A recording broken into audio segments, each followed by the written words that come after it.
Bonjour, vous écoutez Être Soi, le podcast de développement personnel. Je suis Corinne Merlot, psychopraticienne, formatrice, fondatrice de Être Soi, le premier blog de développement personnel à La Réunion. Je partage ici avec vous des outils, des techniques et des clés pour vous permettre d'être vous et de vivre la vie que vous voulez. Vous retrouverez tous les éléments dont je parle pendant les épisodes sur le blog www.etresoi.io. Abonnez-vous à ma chaîne YouTube et sur iTunes pour être notifié des nouveaux épisodes. Et si vous voulez soutenir ce podcast, le moyen le plus simple est de mettre un pouce sur YouTube ou 5 étoiles sur iTunes et de laisser un commentaire. Si vous venez de nous rejoindre, bienvenue. Je vous conseille d'écouter le podcast précédent pour mieux comprendre ce qui va suivre. Nous avons vu dans l'épisode précédent, à travers quelques exemples, ce que cela voulait dire ne pas être soi, et à contrario, ce que c'est que d'être soi. Aujourd'hui, nous allons voir pourquoi est-ce si difficile d'être soi, c'est difficile d'être en accord avec soi. Pourquoi est-ce si difficile également d'écouter sa petite voix intérieure, de suivre son chemin de vie, d'écouter et de répondre à ses besoins, ses désirs et ses rêves. Pour être soi, faut-il déjà être conscient que nous ne sommes pas nous, n'est-ce pas? Donc, la première raison de notre incapacité à être nous, à être soi, est notre inconscience. Nous marchons dans ce monde sans conscience, sans savoir réellement qui nous sommes. La deuxième raison de notre incapacité à être soi est notre conditionnement. Don Miguel Ruiz appelle cela la domestication dans son livre « Les 4 accords Toltec ».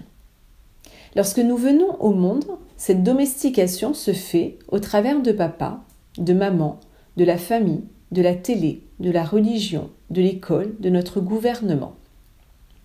Il nous inculque toutes les règles de la société, ses croyances, ses lois, ses codes, ses modes de vie, ses us et coutumes. Ils nous apprennent, dès notre plus jeune âge, comment nous comporter en société. Ils nous apprennent que croire et ne pas croire. Ils nous apprennent ce qui est bien et ce qui est mal, ce qui est beau et ce qui est laid, ce qui est juste et ce qui est faux.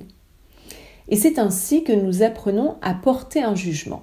C'est ainsi que nous apprenons à juger les autres et soi selon les croyances inculquées.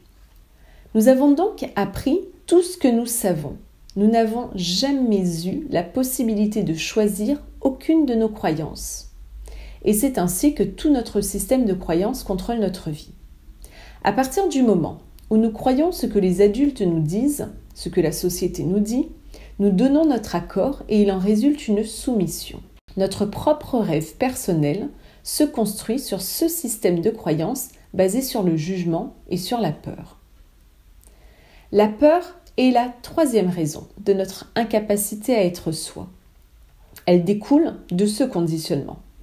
Nous avons été éduqués dans la peur et cette peur nous empêche de remettre ce système en question. Qui n'a pas entendu ce genre de phrase « Si tu fais ceci, c'est bien, tu es une gentille fille et tu auras droit à telle récompense, mais si tu fais cela, ce n'est pas bien, tu es une vilaine fille et tu seras punie. » Alors par peur d'être jugé, par peur de ne pas être récompensé, par peur d'être rejeté, par peur de ne plus être aimé, nous nous sommes mis à prétendre être qui nous n'étions pas pour faire plaisir aux autres, pour correspondre à leurs attentes, correspondre à leurs images. En grandissant, on va chercher, naturellement, à s'individualiser. On se rebelle, on dit non, on montre notre désaccord avec ce système de croyances auquel, je le rappelle, nous n'avons jamais choisi de croire.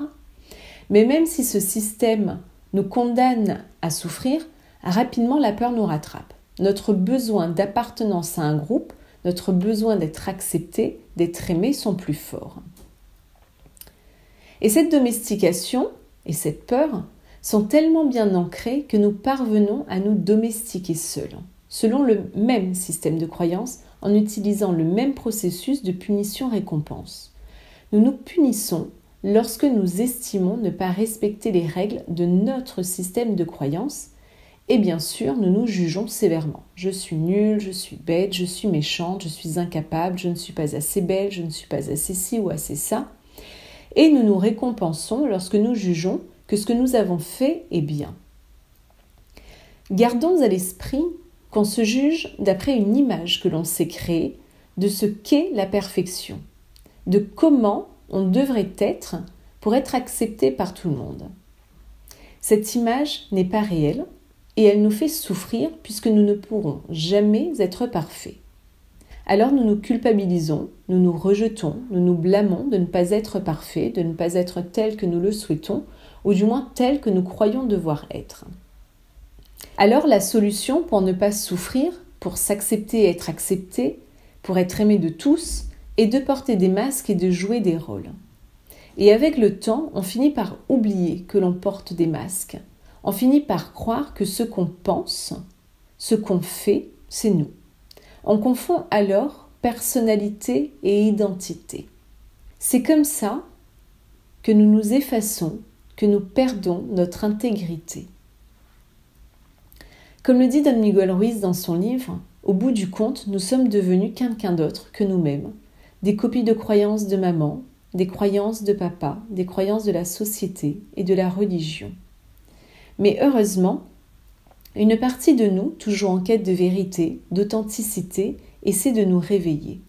Ce qui est essentiel à entendre ici, c'est que cette vérité que nous recherchons à l'extérieur est en nous.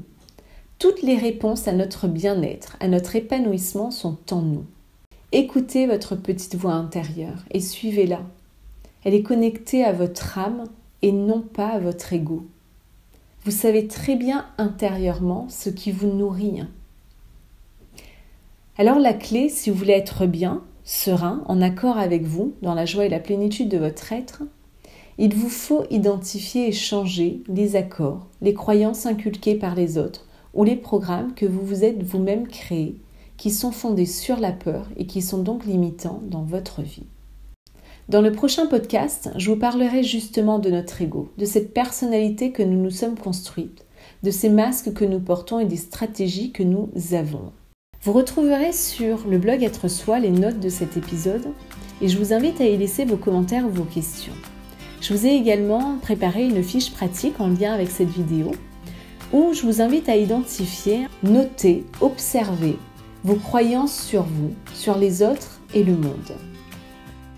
Voilà, alors n'hésitez pas à vous abonner à ce podcast sur les différentes plateformes. Si vous voulez soutenir ce podcast, le moyen le plus simple est de le partager à votre entourage ou de laisser un avis avec 5 étoiles sur iTunes pour que d'autres puissent le découvrir. N'hésitez pas à le partager autour de vous. Merci de m'avoir écouté et à bientôt.